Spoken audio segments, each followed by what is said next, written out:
Yo tout le monde, bienvenue sur la chaîne de Max. Aujourd'hui on se retrouve pour parler manga et animé avec nos licences préférées. On va voir un peu le rayonnement de ces licences dans le monde entier en s'attardant sur un mois en particulier.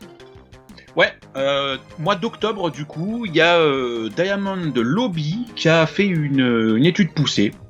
C'est-à-dire que dans les 187 pays du globe, il a cherché à déterminer au travers des recherches Google et des données qui sont ressorties, quels sont, ou quel est, selon le pays, les animés les plus populaires du monde. Voilà, donc par pays, on commence sans plus tarder, vous avez là déjà une map générale, on va dire, qui nous montre les différentes tendances. Et la première chose qui frappe à l'œil, c'est quand même qu'il y a beaucoup de jaunes.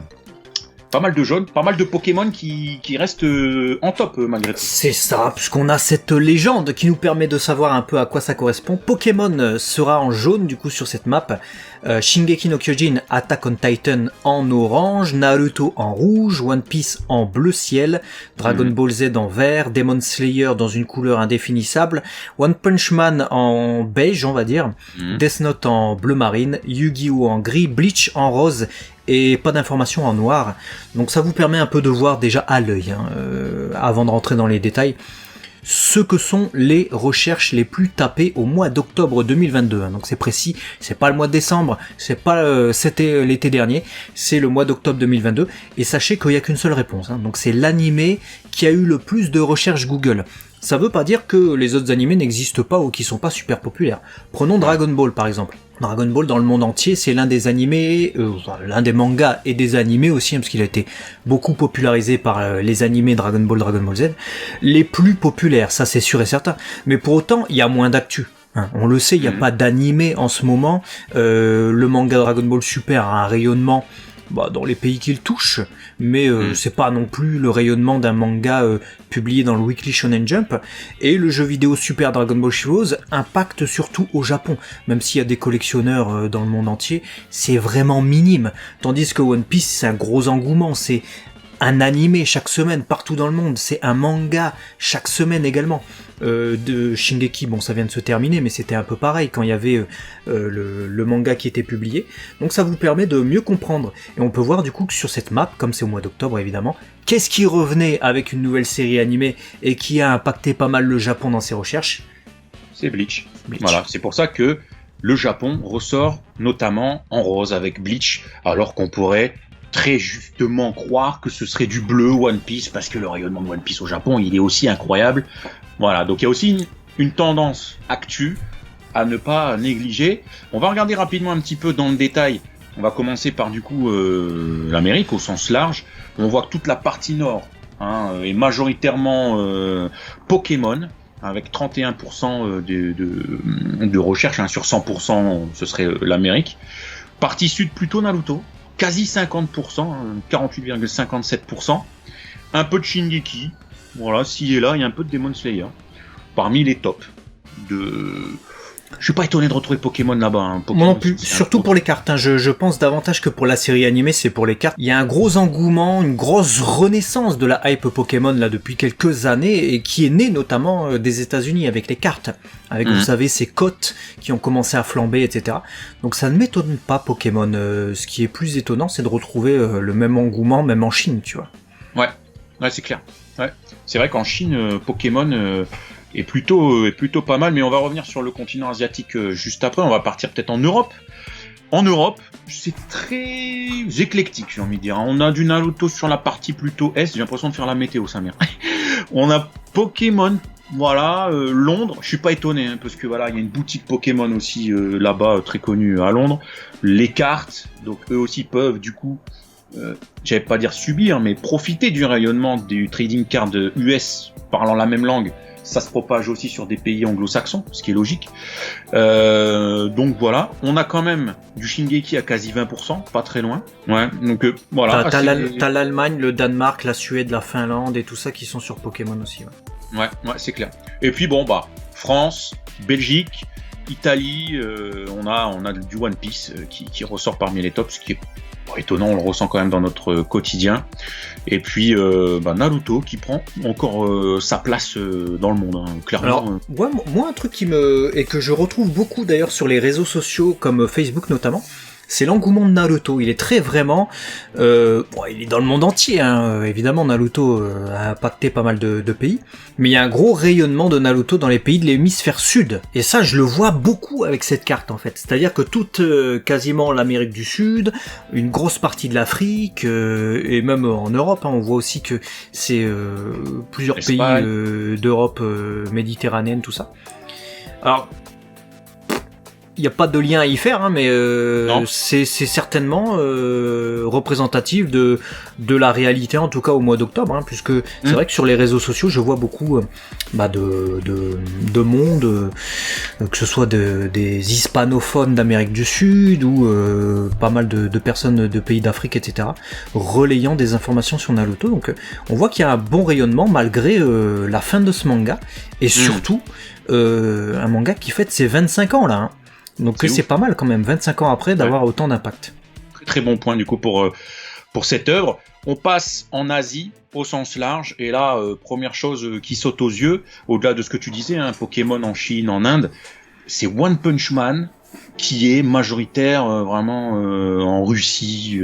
En Russie. Wow. Il y a juste la Russie, quoi, mais c'est juste qu'ils ont un grand pays qui va jusqu'à la Sibérie, donc... c'est mais peut-être que One Punch Man, eux, ils l'ont eu après. Et comme c'est octobre 2022, peut-être que c'était diffusé la deuxième saison à cette période-là. Donc c'était ça qui tapait. Ou alors le manga arrivait.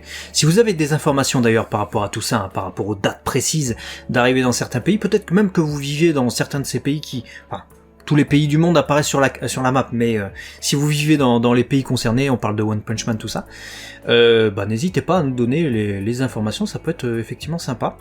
On peut voir que One Piece est très fort en Mongolie. Hein. Ouais, très fort en Mongolie, et je suis encore une fois très étonné de voir Naruto à quasi 30%, c'est-à-dire que One Piece, tu l'as dit, il y a de l'actu tout le temps, il y a quand même le manga maintenant qui est accessible et tout, et Naruto, qui n'est pas le cas, apparemment c'est Naruto, hein. Je sais pas s'il inclut dans sa recherche Boruto, mais en tout cas Naruto au sens large, est quand même devant. Mais voilà, donc Naruto présent dans quasi 13 pays sur 46, ce qui est énorme, je trouve ça énorme pour Naruto. Et puis après, vous avez les différents détails, hein, notamment le Japon, on y est revenu tout à l'heure, et Death Note qui arrive à avoir encore aujourd'hui un impact. Qu'est-ce qu'ils foutent là, Death Note ? Parce qu'il y a rien, il y a pas d'actu. Alors dans leur pays, j'imagine qu'il y a une actu, hein, mais faut nous donner l'info là. Du coup, pourquoi ce retard ? Qu'est-ce qui est en décalage, etc. Ensuite, on passe en Afrique. Tu le disais, hein, là on a quasi 60% de Naruto. J'ai encore une fois ouf. Le Maghreb sur One Piece, hein. Le Maghreb sur One Piece à fond. Ouais. Et Attack on Titan, Shingeki no Kyojin, c'est un peu scié là. Il y a pas de... Voilà, c'est comme Pokémon. Afrique du Sud, Égypte, Moyen-Orient, Shingeki. Voilà, donc assez éclectique pour le reste. Et puis on termine avec l'Océanie. Alors l'Océanie, il y a là pas non plus beaucoup de variantes, mais là clairement une surdomination de Pokémon et de Naruto. D'ailleurs, tu remarqueras que Pokémon, c'est vraiment un rayonnement dans les pays anglo-saxons en ce moment. Ouais. États-Unis, Royaume-Uni, Australie, les pays d'Europe du Nord parlent aussi un peu anglais, donc c'est ça. Rayonnement du trading card game US, hein, avec le nombre de cartes, et ils peuvent se partager du coup le même game en fait, hein. Donc clairement, et je pense qu'il y a peut-être, et si vous êtes expert de Pokémon, dites-le nous, je me demande s'il n'y a pas une communication accrue ou similaire, vu que c'est en anglais, dans les pays anglo-saxons, tu vois. La com que tu peux faire aux États-Unis, qui t'empêche de la transposer en Angleterre ou là ici en Australie, puisque c'est la même langue, par totalement. C'est exactement ce que tu dis, c'est très vrai, parce qu'on le retrouve aussi en France, hein, quand il y a une com sur un truc, un animé, un manga, etc. D'ailleurs, c'est très certainement pas pour rien que One Piece cartonne dans beaucoup de pays francophones. France, Belgique, pas la Suisse en l'occurrence, mais le Maghreb. Tout ça, c'est parce que effectivement, tous les pays francophones peuvent profiter également de la même information, le même partage et les mêmes produits également, hein, puisqu'ils sont dans une langue qui est parlée conjointement, on va dire. On va passer sur une autre map. Celle-ci a été partagée sur Reddit, mais elle ne concerne que les 4 grosses licences du siècle. On est désolé pour les fans de Bleach, pour les fans de Demon Slayer et de Shingeki. Mais Reddit a voulu s'intéresser en tout cas sur ces licences-là, hein. Naruto, Pokémon, One Piece, Dragon Ball, on va dire les 3 gros mangas en Occident, et le jeu vidéo numéro 1 pour ce qui est de Nintendo dans le monde, hein, en l'occurrence, même devant Mario. On avait fait une vidéo sur ça à l'époque. Bon, c'est aussi, les recherches d'octobre. Hein, je sais pas ce qu'ils ont eu en octobre, ils ont voulu tous faire leurs recherches en même temps. Du coup, c'est un peu limité, mais ça nous propose déjà une belle map. Ouais, un beau visuel. Je suis encore une fois absolument pas étonné par Pokémon. Pas du tout, ça m'étonne pas du tout d'avoir ce rayonnement-là. One Piece, j'aurais cru qu'il soit un peu plus fort, mais je suis toujours extrêmement étonné par la présence de Naruto à ce point-là. Voilà. Pour expliquer en gros pourquoi il est différent, je pense que Léo a été clair, mais en gros, si admettons le premier c'était machin et Naruto c'était le deuxième, ils ont viré tout pour n'isoler que Naruto. C'est pour ça que dans un pays qui était peut-être avant dominé par One Punch Man, je pense à la Russie, si Naruto c'était le deuxième, ils ont viré One Punch Man, par défaut ils ont pris du coup le deuxième plus gros parmi les 4. Alors n'oublions pas un truc, on parle de deuxième plus gros, mais c'est deuxième plus grosse recherche tapée par des gens sur internet au mois d'octobre 2022. Voilà, la phrase est très longue, mais c'est ça qu'il faut expliquer. C'est-à-dire Dragon Ball, c'est très certainement le plus populaire dans le monde entier en ce moment, avec One Piece et Pokémon, en tant que licence. Voilà. Pour autant, les gens vont pas taper Dragon Ball parce qu'il n'y a pas d'actu. Voilà, typiquement.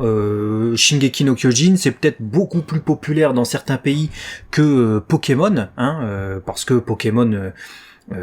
ça a l'impact du jeu vidéo, tout ça, mais Shingeki c'est le gros manga de la hype du moment.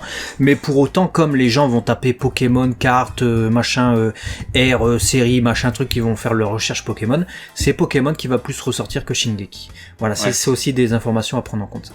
Et c'est pour ça que Naruto ça reste étonnant, parce qu'on n'a pas la précision de si Boruto, prononce comme tu veux, est inclus dans... Moi je pense que oui.